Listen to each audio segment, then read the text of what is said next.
So the neuron is the entirety of the diagram. It's a nerve cell and it's the basic building block of the nervous system. Down here is the soma. We made that out of red lifesavers. That's also called the cell body, and it's the part of the neuron that contains the nucleus, which we made the nerds, and it directs and manufactures the substance that the neuron needs to grow and maintain itself. And then coming out of the soma are our gummy worm dendrites, and they are the branching extensions that receive messages and conduct the impulses back into the soma and the cell body. Normally there's a ton of dendrites, and then on the dendrites down here is the dendritic spines, and they're small knobs coming out of the dendrites, and those receive input from a single axon at the synapse. They also serve as a storage site for synaptic strength and transmit electrical signals back to the cell body. And then down here, made out of the Twizzler, is our axon. And that's the part of the neuron that carries information away from the cell body and out towards other receiving cells.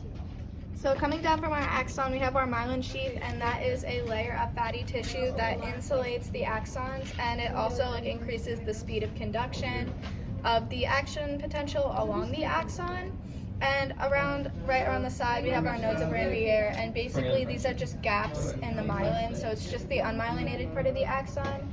And these have a lot of sodium channels in them, and as each action potential reaches the node of Ranvier, the sodium channels open, and then sodium is let in, causing an influx, and this regenerates the action potential to prevent it from decaying as it continues down the axon. Okay, so right here is our axon terminals. These are also called terminal buttons, and these are knob-like structures at the end of each axon. We use that for nerds. They contain little vesicles, which we kind of enlarge in here. They're sacs that store chemicals called neurotransmitters, and these are our little nerd neurotransmitters right inside the vesicles. And right here, this space right here is called the synaptic gap or the synaptic cleft. It's a really tiny space between the axon of one neuron and the dendrite of another. Here's our dendrite of the postsynaptic neuron. Anatomically, the presynaptic neuron, which is this, is the neuron before the synapse, and this neuron is delivering the message across the synapse to the postsynaptic neuron, and this one is the receiver. And right here, just the end of the dendrites on the postsynaptic neuron are the receptor sites for the messages that the presynaptic neuron hears. Okay, action potential is the brief wave of positive electrical charge that travels down the axon, or the sequence of shifts in electrical charge of a neuron. Resting potential is the state of a neuron when it is not transmitting information. The neuron is negatively charged at the state. During action potential, the neuron follows the all or nothing principle, meaning that once the electrical impulse reaches a certain level of intensity, it fires and moves all the way down the axon without losing its intensity.